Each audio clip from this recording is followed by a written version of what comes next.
Bonsoir à tous, bonjour, bienvenue sur cette nouvelle vidéo où nous allons parler du film The Creator, un best film hollywoodien plein d'effets spéciaux qui va sortir au mois de septembre et qui a une particularité. Oui, parce qu'aujourd'hui on peut dire une particularité, mais peut-être que demain ça sera normal. C'est tourné avec la FX3 de chez Sony, vous savez, le tout petit hybride à 4 000 euros. Voilà. Alors on va en parler forcément, hein, parce qu'on se pose des questions et j'ai peut-être une réponse.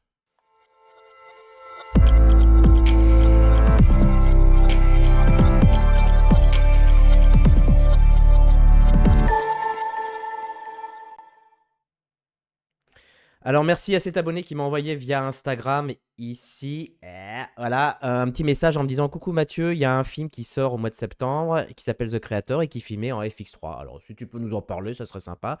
Alors oui, je peux en parler. Alors plusieurs choses, j'avais fait 2 vidéos que je vous mets dans les petites fiches là-haut. La première vidéo, c'était un comparatif de la FX3 avec la Venice, à savoir une caméra de la même marque, avec les mêmes espaces colorimétriques. Il y en a une qui est à, je ne sais pas, 50 000 euros, 60 000 euros, 70 000 euros, je ne sais combien. Et une autre qui est à 4 000 euros, la FX3. Et j'avais fait une comparaison, je vous regarderai la vidéo dans les détails. Mais en gros, la conclusion, c'est que en termes d'image, j'avais été choqué parce qu'il y avait très peu de différence entre les deux caméras, mis à part peut-être un codec en 16 bits ou 14 bits, je ne sais pas, ou 12 bits, et un autre en 10 bits. Ça, c'est une chose. Mais j'avais trouvé que les images étaient très, très, très intéressantes de la FX3 comparée à la Venice. Il y avait même parfois pratiquement pas de différence. Et j'avais même émis l'idée de dire à un moment donné, oh, tiens, je préfère la FX3. Mais bon, ça c'est une chose. La deuxième chose, j'avais fait une autre vidéo, mais ça concernait pas la FX3, mais la FX30, qui en termes promotionnels, Sony avait fait une vidéo making of et tout, où ils avaient fait un film un peu haut budget avec des hautes lumières, enfin beaucoup de lumière, beaucoup d'équipements, beaucoup d'accessoires, des follow focus qui vaut 3 fois le prix de la caméra, et que je vous mets dans les fiches, et j'en avais parlé en disant que c'était point ridicule, puisque finalement, à quoi ça servait d'avoir une caméra à 3000 balles, ou même moins cher, la FX3 est beaucoup moins cher, une caméra pas chère si finalement on a des accessoires ultra chers derrière le côté. Donc vous prenez ces deux vidéos, vous les mixez, et ça vous donne la vidéo d'aujourd'hui. Voilà, où je vais vous parler en gros de cette caméra. Mais attention, il y a des choses intéressantes à dire. Il y a un article dans No Film School qui parle là-dessus. Alors, ils vantent sur le fait que, wouh, attention, Hollywood a fait un film avec une caméra qui fait 3000 $. Non, les amis, la caméra ne fait pas 3000 $, c'est que le boîtier qui fait 3000 $. Parce que si tu prends le follow focus, déjà, il coûte 3 fois le prix de la caméra. Si tu prends la série des optiques Atlas Orion, et je pense que c'est la série A et la série B, t'en as pour 50 000 $. Si c'est pas 60 000 $, les accessoires, les moniteurs, les machins, les conneries. Bref, t'en as pour beaucoup, beaucoup, beaucoup plus cher. Mais évidemment, comme à chaque fois, on préfère aller un peu dans le putaclic, comme je sais bien faire, pour dire que, attention, on tourne avec une caméra de 3000 balles. Donc je pense que je peux vous dire tout de suite qu'avec un boîtier, juste le boîtier, on peut rien faire. D'accord. Voilà. Plus les Teradek, enfin, toute la merdasse. Alors, en gros, voilà, il ne parle que de ça. Gna, gna, gna, gna, gna. Regardez le teaser parce que, quand même, en termes d'image, c'est quand même assez puissant.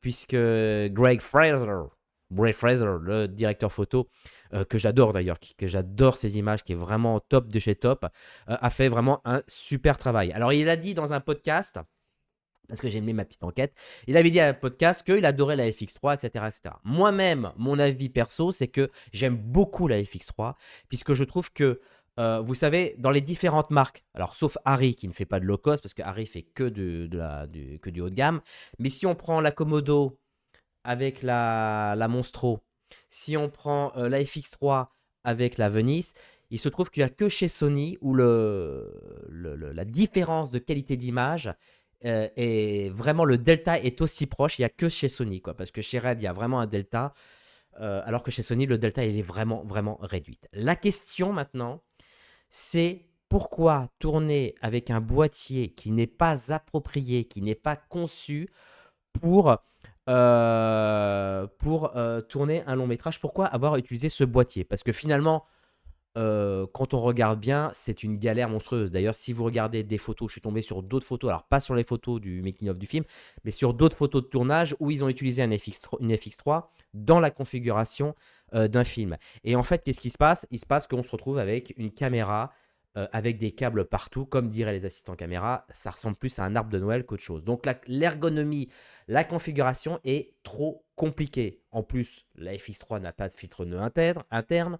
Enfin, il y a plein de petits défauts d'ergonomie. Sinon, en termes d'image, on n'est pas loin. On est franchement pas loin. Mais en termes d'ergonomie, pourquoi se faire chier à tourner avec une FX3 alors que le fait de tourner avec une Venice 2, en termes de budget, c'est peanuts. Hein, quand je vous dis le prix des optiques en location, quand je vous dis les prix de ceci, des accessoires, dans un devis, c'est peanuts. Ça ne sert à rien. Donc pourquoi se faire chier avec la FX3? Je me le demande. Après, j'ai été creusé. Voilà, j'ai vérifié dans IMDb. Effectivement, il n'y a pas que la FX3, il y a aussi une caméra de chez Arri.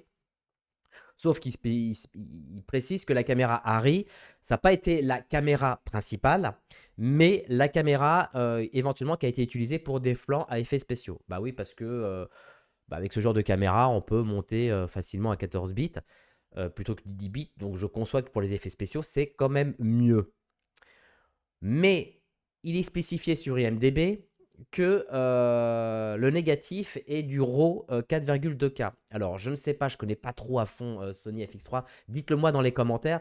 Mais est-ce que si on rajoute un moniteur externe, on peut, en liaison HDMI, enregistrer du RAW ou de l'Apple ProRes RAW ou je ne sais quoi qui permet d'enregistrer du RAW en externe avec cette configuration? Dites-le moi dans les commentaires parce que je ne sais pas. Et j'ai envie de vous dire, mais pourquoi se faire chier, quoi? Parce que c'est quand même une configuration assez compliquée d'avoir en plus un enregistreur externe. Et ensuite, j'ai regardé dans la liste et j'ai vu que c'était effectivement tourné avec les Atlas Orion. Et étant moi-même propriétaire des Atlas Orion, de la série A, je peux vous dire que ce sont des optiques qui sont top, hein, des optiques scope, anamorphiques, rapport x2, mais ils ont un inconvénient. Et si je me suis dit, c'est peut-être ça qui va réconcilier les optiques avec ce boîtier. L'inconvénient des Orion, c'est qu'ils sont moutasses. Autrement dit, si vous n'avez pas compris cette expression, ils sont mous. Ça veut dire qu'ils n'ont pas un piqué énorme, d'accord? C'est voilà, moi, enfin j'ai utilisé pas mal d'optiques anamorphiques et il se trouve que c'est les plus mous. Alors ils ont un rendu super, les bokeh sont géniaux, les flares c'est top, etc. Mais en termes de moutasses, au terme de points, pas de points, mais en termes de définition, pas de piqué, voilà, je cherchais le mot. En termes de piqué, ils sont un peu olé olé. Cela dit, ça veut dire que moi, par exemple, je sais que ça passe beaucoup mieux quand je tourne avec une RED que quand je tourne avec une Alexa. Et du coup, je me suis dit, la Sony FX3 étant une caméra qui n'a pas de filtre au PLF ou LPFF, ou enfin en gros, qui n'a pas de filtre passe bas, hein, qui supprime donc les hautes fréquences, et bien du coup, je me dis, l'association des Atlas Orion avec le Sony FX3 est un parfait mariage, puisque d'un côté, on a une caméra qui est assez sharp, assez piquée, du fait du manque de ce filtre, et d'un côté, nous avons des optiques moues. Donc l'un dans l'autre, on a un mariage qui, on peut dire, est parfait, puisque évidemment, quand on parle de configuration matérielle, il faut parler optique et caméra. Il n'y a pas que le choix de la caméra, il y a aussi le choix des optiques. Du coup, je me suis dit, c'est vrai que en arrivant, en pensant à ça, je trouve que le mariage est parfait et que du coup, on peut se retrouver avec les défauts de la FX3 qui sont retirés, enfin en tout cas en termes d'image, absorbés par les optiques, et les défauts de l'Atlas Orion absorbés par la caméra. Je pense que je dois être sur YouTube la seule personne qui doit faire cette analyse.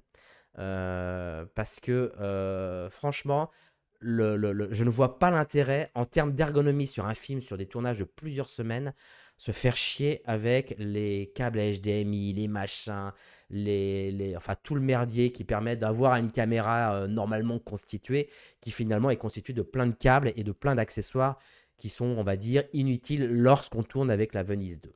Voilà, je vous invite à regarder le teaser parce qu'il est formidable. Voilà, et finalement, bon voilà, moi je l'ai, bon évidemment on voit ça sur YouTube, mais quand on regardera ça au cinéma, ça sera intéressant de voir la différence.